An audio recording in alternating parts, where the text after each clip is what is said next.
Samajwadi party के महासचिव और चुनाव प्रभारी इंद्रजीत सरोज ने उत्तर प्रदेश समेत तमाम राज्यों में उपचुनाव वाली सीटों पर वोटिंग की तारीख बदलने के बाद अब सवाल खड़े कर दिए हैं। दरअसल चुनाव आयोग ने उत्तर प्रदेश, केरल और पंजाब में होने वाले उपचुनाव की तारीखों को बदल दिया है। चुनाव आयोग के मुताबिक केरल, पंजाब और उत्तर प्रदेश में होने वाली विधानसभा सीटों पर उपचुनाव 13 नवंबर के बजाय अब 20 नवंबर को होंगे।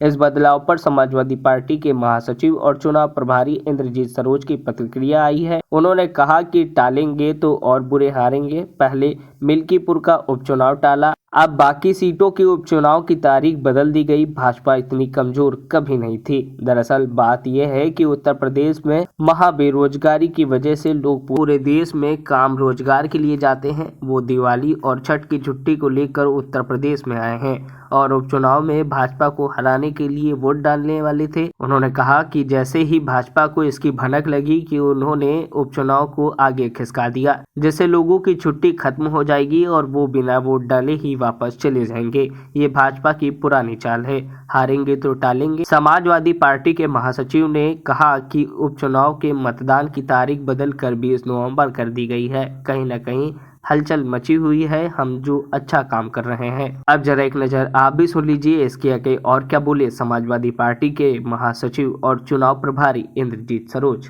देखिए, जब से भारतीय जनता पार्टी की देश और प्रदेश में सरकार आई है, सारी संवैधानिक संस्थाएं उनके हाथ में चली गई। कोई भी संवैधानिक संस्थाएं इस देश में और प्रदेश में स्वतंत्र नहीं है।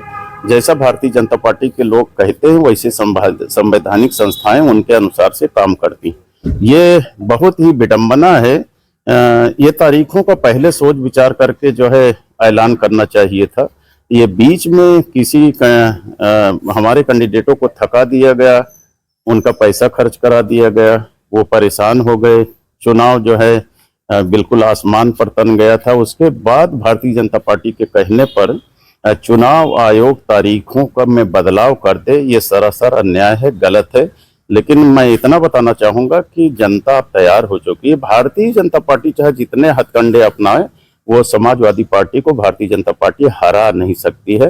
अब आने वाला कल समाजवादी पार्टी का, मतलब इसमें बीजेपी की साजिश नजर आती है। ये बीजेपी की साजिश एकदम है, जो है पूरा देश जानता है बीजेपी जैसा चाहती है, चाहे ईडी हो, चाहे सीबीआई हो, चाहे इनकम टैक्स हो, सारी संवैधानिक चुनाव आयोग हो, सब उनके हाथ में खेल रहे हैं एक तरफा।